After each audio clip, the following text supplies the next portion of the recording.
Disiarkan langsung dari Gedung Mahkamah Konstitusi Republik Indonesia. Hari ini, saudara, merupakan hari yang bersejarah karena hari ini kita akan mendengarkan putusan Hakim Mahkamah Konstitusi terkait dengan sengketa Pilpres 2024. Sementara itu, saudara, Ketua Tim Hukum Ganjar Mahfud, yakni Todung Mulya Lubis, yakin hari ini akan jadi hari bersejarah bagi demokrasi di Indonesia. Kita simak bersama pernyataannya.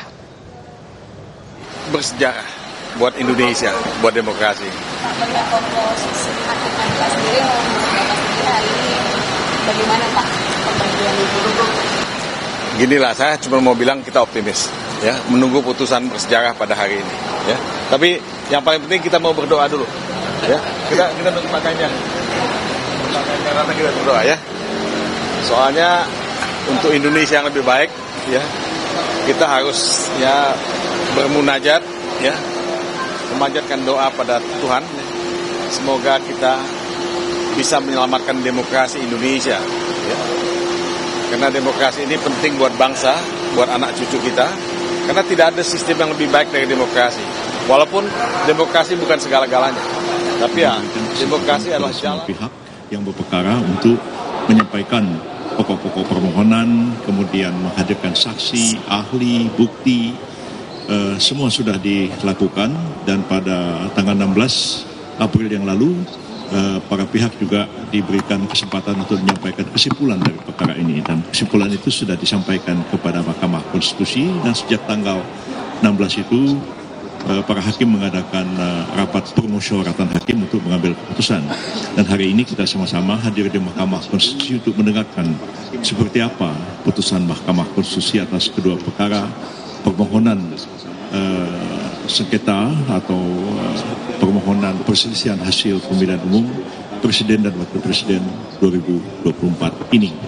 Dan ini merupakan satu momentum bersejarah bagi kita semua. Masyarakat menyaksikan secara terbuka melalui televisi, menyaksikan seperti apa jalannya persidangan, dan saya kira masing-masing sudah memberikan penilaian seperti apa permohonan ini disampaikan, dan sidang berjalan secara tertib, aman, dan walaupun kadang-kadang ada ketegangan di dalam, tapi tetap damai.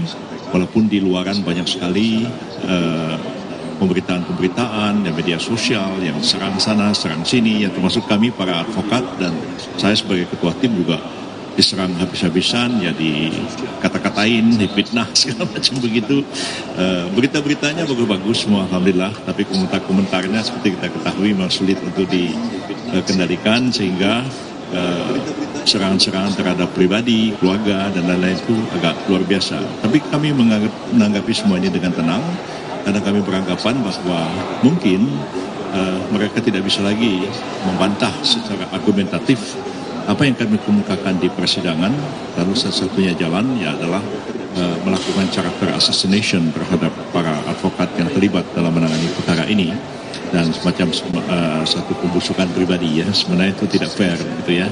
Kalau mau berdebat aja di sidang gitu, atau berdebat aja di forum, tapi jangan dicaci maki pribadi orang yang nggak ada kaitannya dengan pokok perkara. Secara itu pengalihan perhatian saja. Tapi kami tetap tenang dan tabah menghadapi semua ini.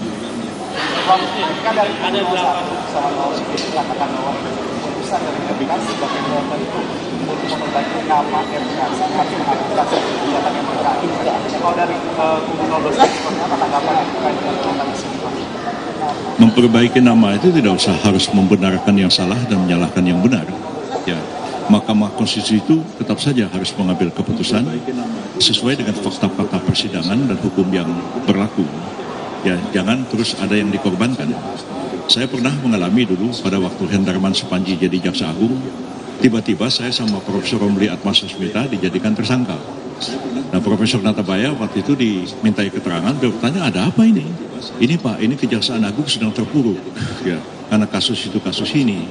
Kalau Profesor Yusril dan Profesor Romli, satu ahli hukum tata negara, satu ahli pidana, ditersangkakan, Kejaksaan Agung naik lagi. Saya kira nggak benar cara-cara penegakan hukum seperti itu, makanya saya melawan pada waktu itu.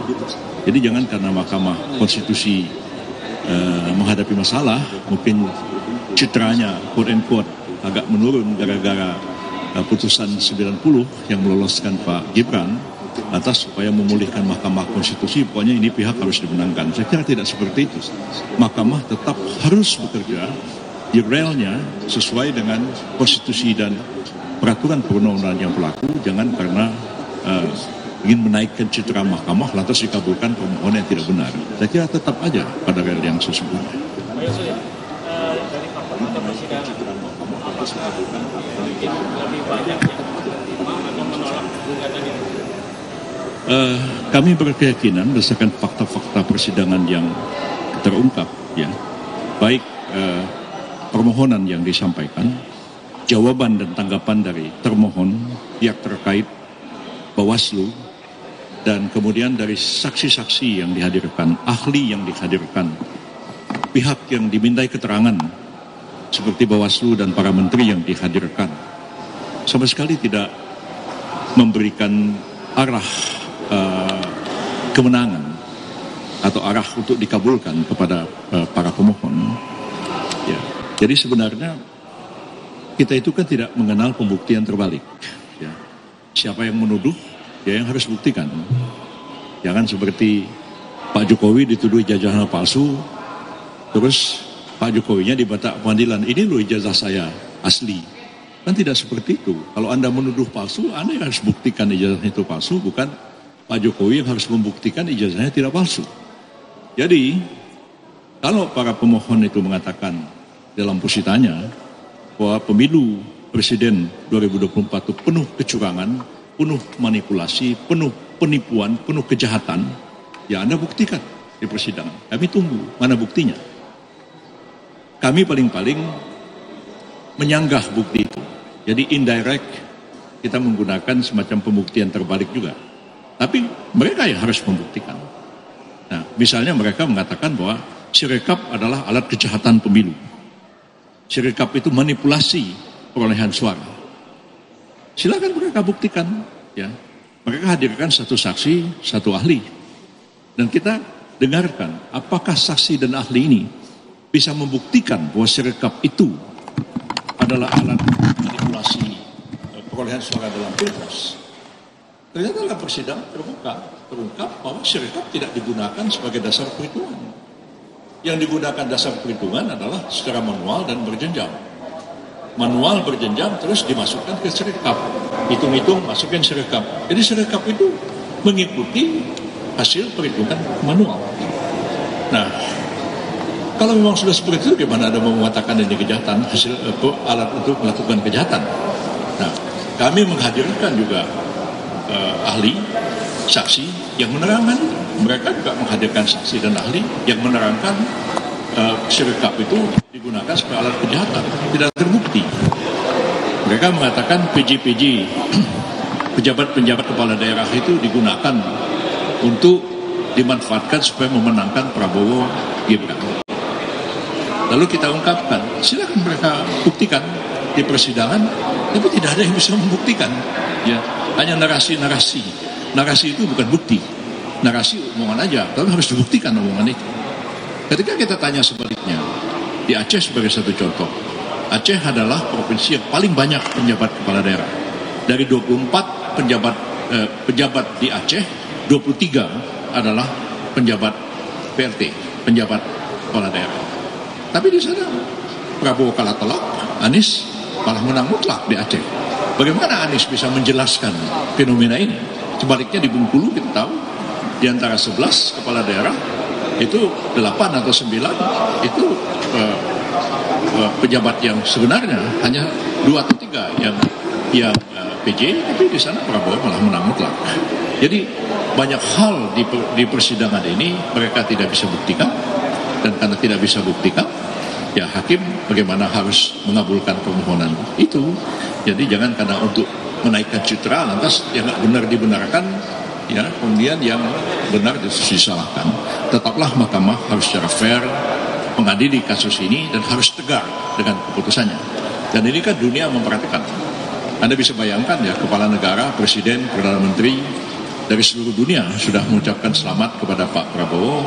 Ya, tiba-tiba ya Mahkamah Konstitusi mengatakan dibatalkan. Di mana muka kita ini mau ditaruhkan kepada dunia ini?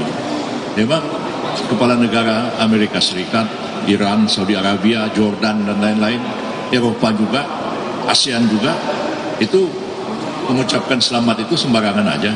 Mereka juga punya perwakilan diplomatik di sini, mereka punya intelijen semua, mereka tahu semua.